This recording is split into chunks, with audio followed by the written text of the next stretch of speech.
Hi ಎಲ್ರಿಗೂ ನಮಸ್ಕಾರ. ನನ್ನ ಹೆಸರು ದಿವ್ಯಾ. ನೀವು ನೋಡ್ತಾ ಇರೋದು Divya Gowda YouTube channel. So ಯಾರೆಲ್ಲ ಫಸ್ಟ್ ಟೈಮ್ ನೋಡ್ತಾ ಇದ್ದೀರಾ ದಯವಿಟ್ಟು ಸಪೋರ್ಟ್ ಮಾಡಿ ಅಂತ ಕೇಳ್ಕೊತೀನಿ.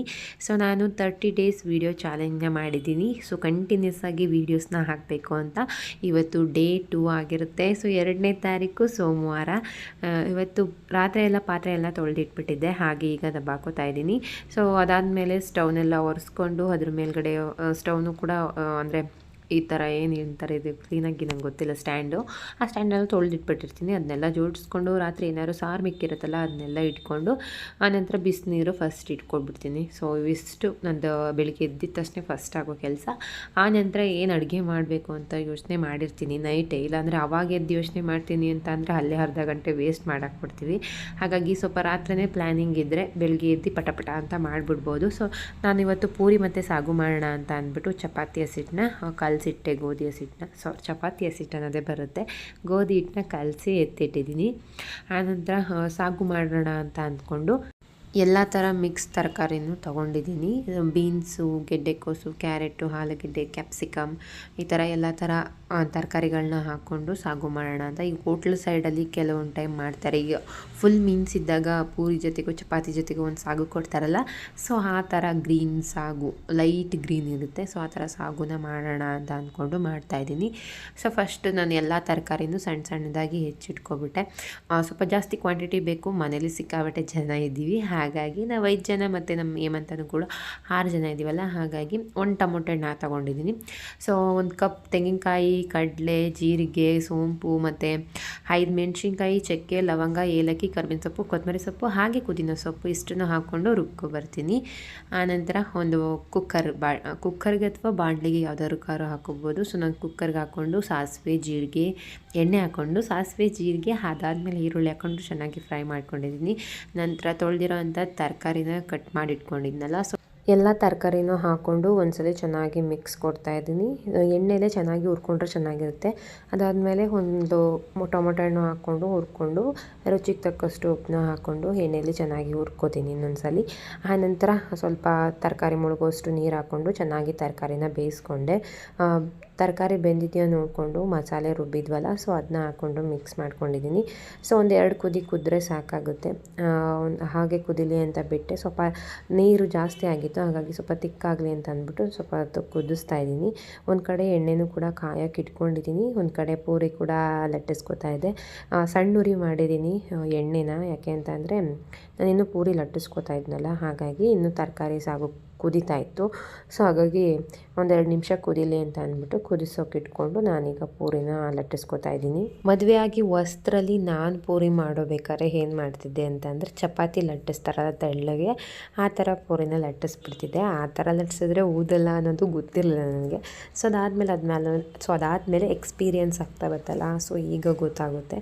ಹಾಗಾಗಿ ಈಗ ಸ್ವಲ್ಪ ದಪ್ಪಕ್ಕೆ ಹೊದ್ಕೋತೀನಿ. ಆನಂತರ ಪೂರಿ ಎಲ್ಲ ಸ್ವಲ್ಪ ಆಯಿಲಿ ಅಲ್ವಾ, ಹಾಗಾಗಿ ಟಿಶ್ಯೂ ಪೇಪರ್ನ ಹಾಕ್ಕೊಂಡಿದ್ದೀನಿ, ಚೆನ್ನಾಗಿ ಆಯಿಲ್ನ ಅಬ್ಸರ್ವ್ ಮಾಡುತ್ತೆ ಅಂತ ಅಂದ್ಬಿಟ್ಟು. ಪೂರಿ ಮಾತ್ರ ನೀವು ಅಲ್ಲೇ ಅಲ್ಲೇ ಬೇಯಿಸೋದಕ್ಕಿಂತ ಸೊ ಒತ್ತೊತ್ತಿ ಹಾಗೆ ಇಟ್ಕೊಂಡು ಆನಂತರ ಲಾಸ್ಟಲ್ಲಿ ಬೇಯಿಸ್ಕೊಂಡ್ರೆ ಚೆನ್ನಾಗಿ ಊದುತ್ತೆ. ಸೊ ಇದನ್ನ ಅಬ್ಸರ್ವ್ ಮಾಡಿದ್ದೀನಿ. ಸೊ ನೀವು ದಪ್ಪಕ್ಕೆ ಒತ್ತಿದ್ರು ಅಷ್ಟೇ ಚೆನ್ನಾಗಿ ಅದಾಗದೇ ನ್ಯಾಚುರಲ್ಲಾಗಿ ಊದುತ್ತೆ. ಸೊ ನೀವು ಪ್ರೆಸ್ ಮಾಡೋ ಅವಶ್ಯಕತೆ ಇರೋದಿಲ್ಲ. ಮೇಲೆ ಬಿಸಿ ಎಣ್ಣೆ ಹಾಕ್ತಾಯಿದ್ರೆ ಊದ್ಕೊಂಡ್ಬಿಡುತ್ತೆ. ಅಪ್ಪಂಗೆ ಬೇಕಾದಷ್ಟು ಅಂದರೆ ಅಪ್ಪಂಗೆ ಅಮ್ಮಂಗೆ ಚಿರುಗೆ ಬೇಕಾದಷ್ಟು ಒತ್ಕೊಂಡು ಬೇಯಿಸ್ಕೊಂಡಾದ್ಮೇಲೆ ಅಪ್ಪಂಗೆ ಊಟ ಕಟ್ತಾಯಿದ್ದೀನಿ. ಸೊ ಅಪ್ಪ ಕಾಫಿ ಕೊಟ್ಟಿದ್ದೆ, ಹಾಗಾಗಿ ಕುಡಿತಾಯಿದ್ರು. ನಂತರ ನಾನು ಬಾಕ್ಸ್ನೆಲ್ಲ ರೆಡಿ ಮಾಡಿಕೊಂಡೆ. ರಾತ್ರಿ ಸಾಂಬಾರು ಕೂಡ ಇತ್ತಲ್ಲ, ಅನ್ನ ಸಾರು ಗುಡ್ಗಾರ ಹಾಕಿ ಕೊಟ್ಟಿದ್ದೀನಿ. ಸೊ ಬಾಕ್ಸಿಗೆ ಇಟ್ಟೆ.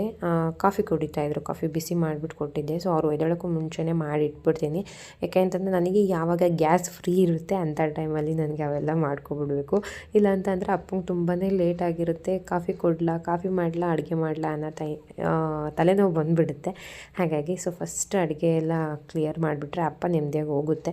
ಅದಾದಮೇಲೆ ನಾನು ನನ್ನ ಕೆಲಸನ ಮಾಡ್ಕೋಬೋದು. ಸೊ ಅಪ್ಪ ಹೋಗಿದ ತಕ್ಷಣವೇ ನಾನು ಗ್ಯಾಸೆಲ್ಲ ಆಫ್ ಮಾಡಿಬಿಟ್ಟು ಫಸ್ಟ್ ಪೂರಿ ಎಲ್ಲ ಲಟ್ಸಿಟ್ಕೊಬಿಡೋಣ ಅಂತ ಲಟ್ಸಿಟ್ಕೊಂಡೆ. ಆನಂತರ ಲಟ್ಸಾದ್ಮೇಲೆ ಸ್ವಲ್ಪ ಶೆಲ್ಫ್ನ ಕ್ಲೀನ್ ಮಾಡ್ಕೊಳ್ಳೋಣ. ಅಡುಗೆ ಮನೆ ತುಂಬ ಚಿಕ್ಕದಾಗಿರೋದ್ರಿಂದ ಸೊ ನನಗೆ ಇಟ್ಕೊಳ್ಳೋದಕ್ಕೆ ಅಂದರೆ ಏನೇ ಅಡುಗೆ ಮಾಡಿದ್ರು ಇಟ್ಕೊಳ್ಳೋದಕ್ಕೆಲ್ಲ ಸ್ಪೇಸ್ ಸಾಕಾಗಲ್ಲ. ಅದು ಅಲ್ಲದೆ ಈಗ ರ್ಯಾಕ್ ಬೇರೆ ಇಟ್ಟಿದ್ದೀನಲ್ವಾ, ಅದೆಲ್ಲ ಸ್ಪೈಸಸ್ ಮತ್ತು ಕಾಫಿ ಪುಡಿ, ಟೀ ಪುಡಿ ಎಲ್ಲ, ಉಪ್ಪು ಅದೆಲ್ಲ ಇಟ್ಕೊಳ್ಳೋದಕ್ಕೆ ರ್ಯಾಕ್ ಇಟ್ಕೊಂಡಿದ್ದೀನಿ. ಹಾಗಾಗಿ ಸ್ವಲ್ಪ ಜಾಗ ತುಂಬ ಕಮ್ಮಿ ಅನಿಸುತ್ತೆ. ಆನಂತರ ಅದಕ್ಕೆ ಕ್ಲೀನ್ ಎಲ್ಲ ಒಂದು ಕಡೆ ಸೈಡಿಗೆ ಒಂದ್ರ ಮೇಲೆ ಹಂಗೆ ಜೋಡಿಸ್ಬಿಟ್ಟಿದ್ದೆ. ನನಗೆ ಚಪಾತಿ ಲಟ್ಸೋಕ್ಕೆ ಅಂದರೆ ಪೂರಿ ಲಟ್ಸೋದಕ್ಕೆ ಜಾಗ ಬೇಕು ಅಂತ.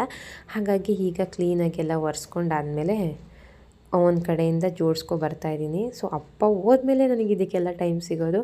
ಒಂದು ಚೂರು ಕಣ್ಣು ಆಡಿಸೋದಕ್ಕೆ ಆಗಲ್ಲ ನನಗೆ, ಅಷ್ಟು ಕಷ್ಟ ಇರುತ್ತೆ. ಮಾಮೂಲಿ ಚಿತ್ರಾನ್ನ, ಪುಳಿಯೋಗರೆ, ಬಾತು ಇದೆಲ್ಲ ಆದರೆ ಆ ಥರ ಕ್ವಿಕ್ಕಾಗಿ ಆಗಿಬಿಡುತ್ತೆ.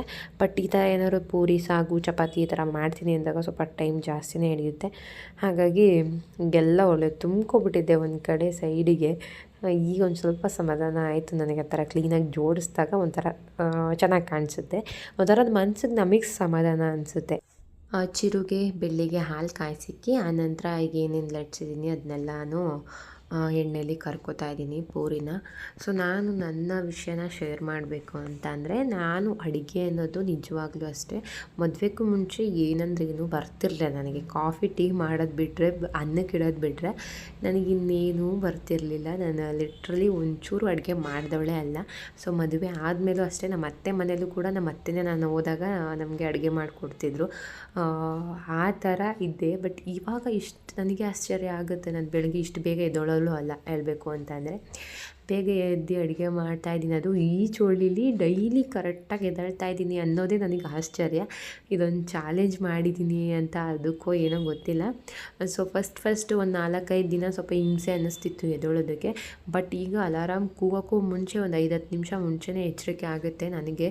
ಅಲಾರಾಮ್ ಅಕಸ್ಮಾತ್ ಹೊಡೆದಿಲ್ವಾ, ಟೈಮ್ ಆಗೋಗೈತಾ ಅಂತ ಎದ್ದು ಮೊಬೈಲ್ ನೋಡಿಕೊಂಡು ಆನಂತರ ಕೆಲಸನ ಸ್ಟಾರ್ಟ್ ಮಾಡ್ಕೋತೀನಿ. ಸೊ ಎಷ್ಟು ಇನ್ವಾಲ್ವ್ ಆಗಿದ್ದೀನಿ ಅಂತ ಅಂದರೆ ನಿಜವಾಗ್ಲೂ ನನಗೆ ಸಿಕ್ಕಾಪಟ್ಟೆ ಆಶ್ಚರ್ಯ ನನಗೆ ಆಗುತ್ತೆ. ಒಂದು ಅಡುಗೆನೂ ಕಲ್ತಿರಲಿಲ್ಲ ನಾನು. ನಮ್ಮ ಅಮ್ಮಂಗೆ ಯಾವಾಗ ಕೈ ಏಟಾಯಿತು, ನನ್ನ ಚಿರು ಪ್ರೆಗ್ನೆಂಟಲ್ಲಿ ಆ್ಯಕ್ಚುಲಿ 3 ತಿಂಗಳು ಅನಿಸುತ್ತೆ, 2.5 ತಿಂಗಳು 3 ತಿಂಗಳು ಪ್ರೆಗ್ನೆಂಟ್. ಆವಾಗ ಅಮ್ಮಂಗೆ ಕೈ ಏಟಾಗಿದ್ದು. ಕೈ ಏಟಾದಮೇಲೆ ನನಗೆ ನಿಜವಾಗ್ಲೂ ಅವಾಗ ಎಷ್ಟು ಸಿಕ್ಕಾಪಟ್ಟೆ ಬ್ಲ್ಯಾಂಕ್ ಆಗಿಬಿಟ್ಟಿದ್ವಿ. ನಮ್ಗೆ ಯಾಕೆ ಇಷ್ಟೊಂದು ಕೆಟ್ಟ ದಿನ ನಡೀತಾ ಇದೆ ಅಂತ ಅನ್ನಿಸ್ಬಿಟ್ಟಿತ್ತು. ಅಷ್ಟು ಬೇಜಾರಾಗ್ತಿತ್ತು ನನಗೆ. 2019 ಒಂಥರ ಕೆಟ್ಟ ಇಸುವಿ ಅಂತಲೇ ಹೇಳ್ಬೋದು ನಮ್ಮ ಲೈಫಲ್ಲಿ. ಅಮ್ಮಂಗೆ ಕೈ ಮುರಿದೋಗಿದ್ದಾಗ. ಸೊ ಅಮ್ಮ 1 ವರ್ಷ ನರಳಾಡಿದ್ದಾರೆ ಮಾತ್ರ ಇದರಲ್ಲಿ. ಅದನ್ನೆಲ್ಲ ನೆನೆಸ್ಕೊಂಡ್ರೆ ಈಗಲೂ ಭಯ ಆಗುತ್ತೆ. ಯಪ್ಪ ಹಾಸ್ಪಿಟ್ಲು ಸವಾಸನೇ ಬೇಡ ಅಂತ ಅನಿಸ್ಬಿಡುತ್ತೆ. ಆವಾಗ ಅಮ್ಮಂಗೆ ಯಾವಾಗ ಕೈ ಏಟಾಯಿತು, ಸೊ ಆವಾಗ ಅಮ್ಮಂಗೆ ಪಾಪ ಮಾಡೋಕ್ಕಾಗಲ್ಲ ಅಂತ ಅನ್ನಿಸ್ತಿತ್ತು. ಸೊ ಆವಾಗ ನಾನು ಅಡುಗೆ ಕಲ್ತಿದ್ದು, ಅಮ್ಮನ್ನ ಕುಂಡ್ರಿಸ್ಕೊತಿದ್ದೆ. ಅಂದರೆ ಅಮ್ಮ ಆವಾಗ ಕೆಲ್ಸಕ್ಕೆ ಹೋಗಂಗಿರಲಿಲ್ಲ, ಕೆಲ್ಸಕ್ಕೂ ಹೋಗೋಕ್ಕಾಗ್ತಿರಲಿಲ್ಲ. ಕೈ ಸಿಕ್ಕಾಬಟ್ಟೆ ಏಟಾಗ್ತಿತ್ತು, ಮೇಲ್ ಕೂಡ ಎತ್ತಕ್ಕಾಗ್ತಿರ್ಲಿಲ್ಲ. ಈಗಲೂ ಕೂಡ ಅವರು ಫುಲ್ ಅಪ್ ಮಾಡಲ್ಲ, ಒಂದು ಅರ್ಧ ಎತ್ತುತ್ತಾರೆ ಅಷ್ಟೇ, ಕೈ ಫುಲ್ ರೈಸ್ ಆಗಲ್ಲ. ಅಂಥ ಟೈಮಲ್ಲಿ ನಾನು ಅಡುಗೆ ಕಲ್ತಿದ್ದು ಅಂತಂದರೆ ನಾರ್ಮಲಾಗಿ ಅಮ್ಮ ಹೇಳ್ದಂಗೆ ಮಾಡ್ಕೊಂಡು ಹೋಗ್ತಿದ್ದೆ. ಬೆಳಗ್ಗೆ ಆದರೂ, ಸಂಜೆ ಆದರೂ, ಮಧ್ಯಾಹ್ನ ಆದರೂ ಅಷ್ಟೇ ಅದೇ ಥರ ಮಾಡ್ತಿದ್ದೆ. ಬಟ್ ಈಗ ಎಲ್ಲ ರೂಢಿಯಾಗಿ ಈಗ ಅಡುಗೆ ಮಾಡೋದನ್ನ ಕಲ್ತಿದ್ದೀನಿ, ಇಂಡಿವಿಜುವಲ್ಲಾಗಿ ಮಾಡ್ತೀನಿ. ಸೊ ಮೊಬೈಲಲ್ಲಿ ಒಂದಷ್ಟು ನೋಡ್ತೀನಿ, ಗೊತ್ತಾಗದೇ ಇರೋದನ್ನ ನಮ್ಮ ಆಂಟಿಗೆ ಫೋನ್ ಮಾಡಿ ಕೇಳ್ತೀನಿ, ನಮ್ಮ ಅಮ್ಮಂಗೆ ಫೋನ್ ಮಾಡಿ ಕೇಳ್ತೀನಿ, ಈ ಥರ ಮಾಡ್ತಿದ್ದೆ.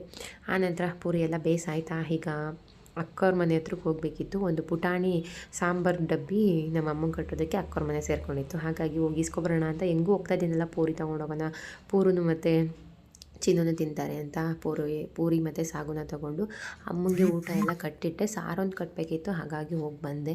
ಅಕ್ಕ ಉಪ್ಪಿಟ್ಟು ಕೇಸರಿಬಾತ್ ಮಾಡಿದ್ದೀನಿ ಅಂತ ಅಂದ್ಬಿಟ್ಟು ಕೇಸರಿಬಾತ್ ಕೊಟ್ಟಳು. ಅದರಿಂದ ಬಂದಮೇಲೆ ಚಿರುಗೆ ಪೂರಿನ ಈ ಥರ ರೋಲ್ ಮಾಡಿ ಇಟ್ಟಿದ್ದೀನಿ 2. ಹಾಗೆ ಸ್ವಲ್ಪ ಕೇಸರಿಬಾತ್ ಹಾಕಿದ್ದೆ ಒಂದು ಟೈಮ್ಗೆ, ಇನ್ನೊಂದು ಟೈಮ್ಗೆ ಪೂರಿ ಮತ್ತು ಸಾಗು ಸಪ್ರೇಟಾಗಿ ಹಾಕಿದ್ದೆ. ಬೆಳಿಗ್ಗೆ ಏನು ಬೇಕು, ಬೆಳಿಗ್ಗೆ ಕೇಸರಿಬಾತ್ ಬೇಕಾ? ತಿಂದೆ ಎಲ್ಲ ಚೆನ್ನಾಗೈತೆ. ಬೆಳ್ಳಿ ಹೆಂಗದೆ ನೋಡಿಪ್ಪ, ಬ್ಯಾಗ್ ಎತ್ಕೊಂಡು ಇಲ್ಲಿದ್ದರೆ ನೀನು ಕೇಳ್ತಾನೆ ಇರ್ತೀಯ. ಬ್ಯಾಗ್ ಎತ್ಕೊಂಡು ಹೋಗೋದು. ಅಣ್ಣನ ಸಾಕ್ಸು ಸ್ವಲ್ಪ ಯಾವ ಐತೆ ಐರನ್ ಮಾಡೋಣ. ಬಾಯ್ಲಿ ಕೂಚೋ, ಇಲ್ಲಿ ಬೆಡ್ಶೀಟ್ ಎತ್ತಿಡ್ತೀನಿ. ಎತ್ಕೊಡು ನಂಗೆ, ಬೆಡ್ಶೀಟ್ ಎತ್ಕೊಡು ಬೆಡ್ಶೀಟ್ ಎತ್ಕೊಡೋದನ್ನ. ಕಣ್ಣಲ್ಲಿ ನೀರು ಹರಿತಾ ಇದೆ. Hi fi, S.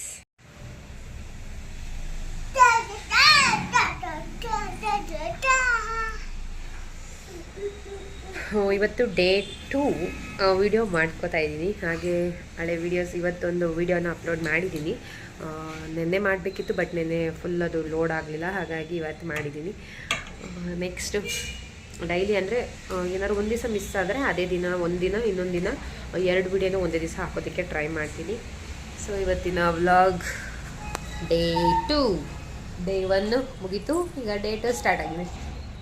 ಟೂ ಅನ್ನು ಬೆಳಿ. ನನ್ನ ಮಗ ಈಗ ಟೂ ಮಾಡ್ತಾನೆ. ಅಟ್ಟೆ ಮಟ್ಟೆ ಕೋಳಿ ಮಟ್ಟೆ ಟೂ.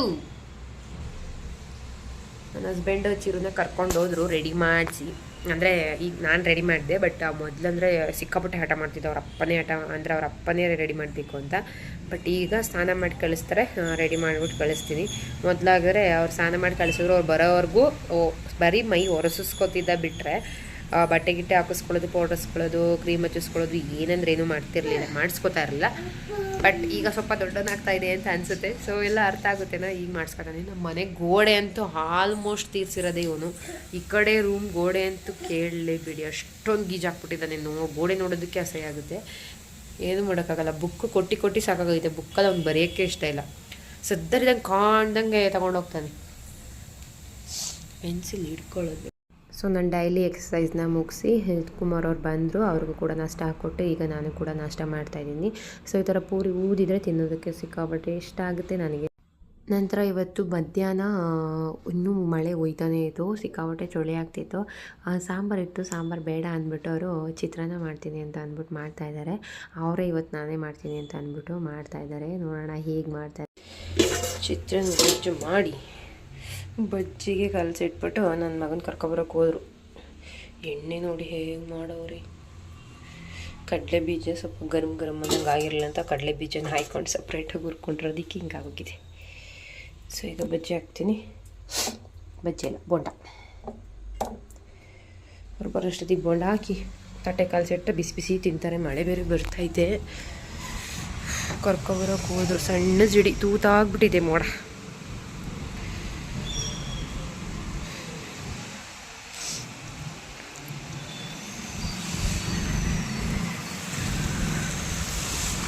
ಹೋಗಿದ್ದಾರೆ ಅಲ್ಲಿ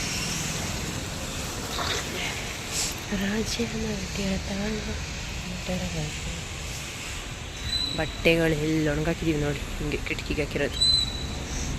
ನಮ್ಮ ಬೆಳ್ಳಿ ಚಡ್ಡಿಗಳಂತೂ ಒಣಗೇ ಇಲ್ಲ.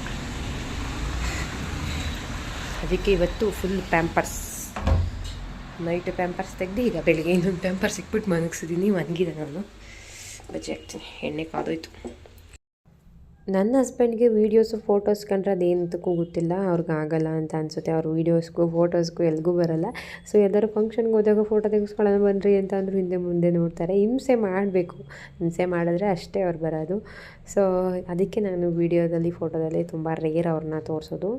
ಬೋಂಡ ಎಲ್ಲ ಎತ್ತಾಯಿತು. ಸೊ ಈಗ ಕರ್ಕೊಂಡು ಬಂದರು. ಮಳೆ ನೋಡ್ತಾ ಇರ್ಬೋದು, ಪ್ಯಾಸೇಜ್ ಎಲ್ಲ ನೆಂದೋಗಿದೆ. ಈಚೆ ಹೋಗೋದಕ್ಕೂ ಚುಳಿ ಅನಿಸ್ತಿದೆ. ಬಿಸಿ ಬಿಸಿ ಬಜ್ಜಿ ಜೊತೆಗೆ ಬಿಸಿ ಬಿಸಿ ಚಿತ್ರಾನ್ನ ಮಾಡಿಕೊಂಡು ತಿಂತಾಯಿದ್ದೀವಿ. ಸಕ್ಕತ್ತಾಗಿತ್ತು.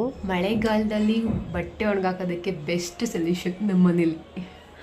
ಸದ್ಯಕ್ಕೆ ಈ ಥರ ಕಟ್ಕೊಂಡಿದ್ದೀನಿ ದಾರನ ಬಟ್ಟೆ ಒಣಗಾಕಕ್ಕೆ. ಯಾಕೆಂದರೆ ಬಟ್ಟೆ ಎಲ್ಲ ಒಗ್ದಿಟ್ಟಿದೆ, ಬಟ್ ಯಾವ ಒಣಗಿಲ್ಲ. ಈ ತಲೆಗೆ ಸ್ವಲ್ಪ ಎಣ್ಣೆ ಹಚ್ಕೊಂಡು ಹಾಗೆ ಸ್ನಾನ ಮಾಡ್ಕೊಬರ್ತೀನಿ. ಬೆಳ್ಳಿಗೆ ಮಾಡಿಸ್ಬೇಕು.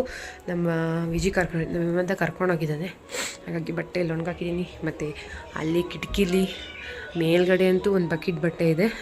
ಅದನ್ನ ತೆಳ್ಳಗಿರೋನಾರು ತಂದು ಹಿಂಡಿ ಇಲ್ಲಿ ಹಾಕೋಬೇಕು. ಅದಕ್ಕೋಸ್ಕರ ಕಟ್ಟಿದ್ದೀನಿ ಇವತ್ತು. ನೋಡಿ ಮಳೆನೇ ನಿಂತಿಲ್ಲ. ಈಚೆ ಕಡೆ ಇತ್ತು, ಕೆಳಗಡೆ ಕರ್ಕೊಂಡು ಹೋಗೋದಂತ ಒಂದು 5 ನಿಮಿಷ ಇರಲ್ಲ, ಮತ್ತು ಆಲೆ ಮತ್ತೆ ಸುರ್ಕೊಳ್ತೀನಿ. ಎಲ್ಲ ಒರೆಸ್ಕೊಂಡು ಈಗ ತಾನು ಇದೆಲ್ಲ ಒರೆಸ್ಬಿಟ್ಟು ಹೋಗಿದ್ದೀನಿ. ನೋಡಿ ಹೆಂಗೆ ಯಾವಾಗೈತಿ. ಸಾಕಬೇಕಾಗುತ್ತೆ ಕಣಪ್ಪ. ಚಳಿಗಾಲದಲ್ಲಿ ಮನೆಯಿಂದ ಈಚೆ ಬರೋಕ್ಕೂ ಆಗಲ್ಲ. ಬಿಸಿ ಬಿಸಿ ತಿನ್ಕೊಂಡು ಮನೆಗೆ ಹೋಗೋಣ ಅನ್ನಿಸ್ಬಿಡುತ್ತೆ. ಇಲ್ಲ ಅಷ್ಟೇ ಹಚ್ಕೊಂಡಾಯಿತು. ಈಗ ಫ್ರೆಶ್ ಅಪ್ ಆಗಿಬಿಟ್ಟು ಬರ್ತೀನಿ. ಅಡುಗೆ ಬೇರೆ ಮಾಡಿದೆ, ಇನ್ನೂ ಅಡುಗೆ ಮಾಡಬೇಕು. ಇವತ್ತು ಆಲೆ 5 ಕಾಲ ಆಯಿತು.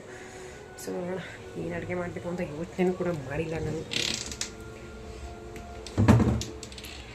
ಸೊ ಫ್ರೆಶ್ ಅಪ್ ಆಗಿ ಬಂದು ಅಡುಗೆ ಮಾಡಬೇಕಾದ್ರೆ ಸಿಗ್ತೀನಿ.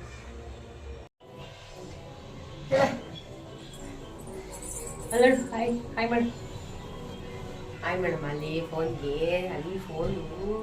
ಹಾಯ್ ನಂಗೆ ತಗೊಂಡು. ಗುಡ್ ಬಾಯ್. ಹಾಲು ತಿನ್ನೋಕ್ಕಾಗಲ್ಲ, ಹಾಲು ಕಾಯಿಸ್ಕೊಡ್ತೀನಿ. ಸಿಡಾನ್. ಏಕೆ ಮುಟ್ಬಾರ್ದು? ಈ ಸ್ನಾನ ಮಾಡಿಲ್ಲ.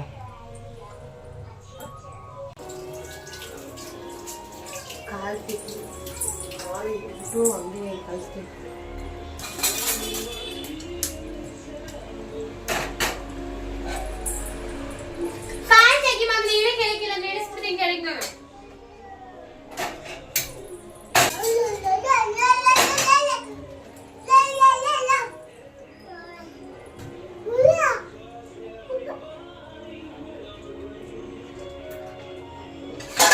No no no. ಬಾ ಈಗ. ಸುಟ್ಟಿ ಸುಟ್ಟಿ ಅಯ್ಯಪ್ಪ ಡಮ್ಮುತ್ತದೆ. ಬಾ ಬಾ ಬಾ. ಲಾಲ ಸುಟ್ಟಿ ಮನೆ. ಮುತ್ತೆ ಕೊಡೋದಿಗೆ ಕೈ ಬಿಡು. ಮುತ್ತೆ ಕೊಡು ಮುತ್ತೆ ಕೊಡು. ಮೊಬೈಲೇ ಬೆಳೆಸ್ಬಿಡ್ತದೆ. ಏಯ್ ಏಯ್ ಏಯ್ ಏಯ್ ಏಯ್ ಏಯ್ ಏಯ್ ಏಯ್. ಇವತ್ತು ಅಡುಗೆ ಏನು ಮಾಡೋದು ಅಂತ ಸಿಕ್ಕಾಪಟ್ಟೆ ತಲೆ ಕೆಡಿಸ್ಕೊಂಡಿದ್ದೆ. ಏನು ಮಾಡೋದು ಅಂತಲೇ ಗೊತ್ತಾಗ್ತಿರ್ಲಿಲ್ಲ.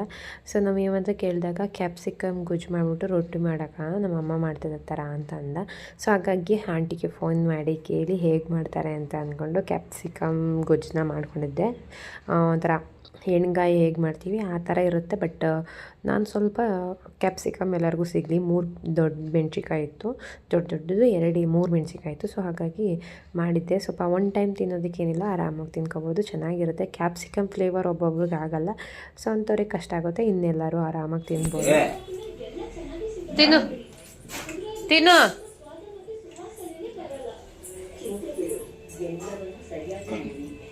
ಹೆಂಗದೆ?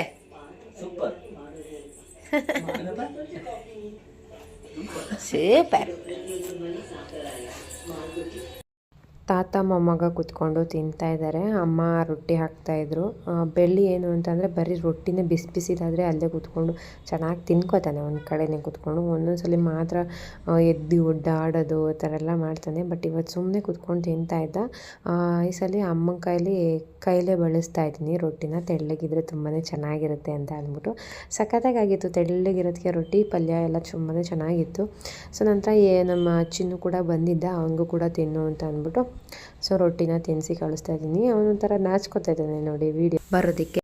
ಡ್ರಾಯಿಂಗ್ ಮಾಡಿಸ್ಕೋಬೇಕಿತ್ತಂತೆ, ಹಾಗಾಗಿ ಬಂದಿದ್ದ ಆಂಟಿ ಡ್ರಾಯಿಂಗ್ ಮಾಡಿಕೊಡು ಒಂಚೂರು ಅಂತ. ಸೊ ಹಾಗಾಗಿ ಫಸ್ಟು ಊಟ ಮಾಡ್ಕೊಂಡ್ಬಿಟ್ಟು ಮಾಡಿಸ್ಬಿಟ್ಟು ಅದಾದಮೇಲೆ ಡ್ರಾಯಿಂಗ್ ಮಾಡಿಸಿ ಕಳಿಸ್ದೆ. ನಾನು ಊಟ ಮಾಡೋಬೇಕಾದ್ರೆ ಬಂದಿದ್ದ. ನೈಟು ಇನ್ನೇನು ಪಾತ್ರೆ ಎಲ್ಲ ತೊಳೆದಿಟ್ಟೆ. ಹಾಗೆ ನಾಳೆ ದೋಸೆ ಮಾಡೋಣ ಅಂತ ಅಂದ್ಬಿಟ್ಟು ಹಸಿಟ್ಟನ್ನ ಕೂಡ ರುಬ್ಬಿಟ್ಟಿದ್ದೀವಿ. ನೆನೆ ಹಾಕಿದ್ದೆ, ಅಮ್ಮ ಬಂದು ರುಬ್ಬಿಕೊಟ್ರು. ಸೊ ಇವತ್ತಿನ ವ್ಲಾಗ್ ಇಷ್ಟ ಆದರೆ please like, share and comment. ಇನ್ನೂ ಯಾರು ನನ್ನ ಚಾನಲ್ನ ಸಬ್ಸ್ಕ್ರೈಬ್ ಆಗದೆ ನೋಡ್ತಿದ್ರೆ ಪ್ಲೀಸ್ ಸಬ್ಸ್ಕ್ರೈಬ್ ಮಾಡ್ಕೊಂಡು ನೋಡಿ. ಇವತ್ತಿನ ದಿನ ಚಾಲೆಂಜ್ ಡೇ 2 ಫಿನಿಶ್ ಅಂತ ಹೇಳ್ತಾ ಇವತ್ತಿನ ವ್ಲಾಗ್ನ ಎಂಡ್ ಮಾಡ್ತೀನಿ. Love you all, take care, bye.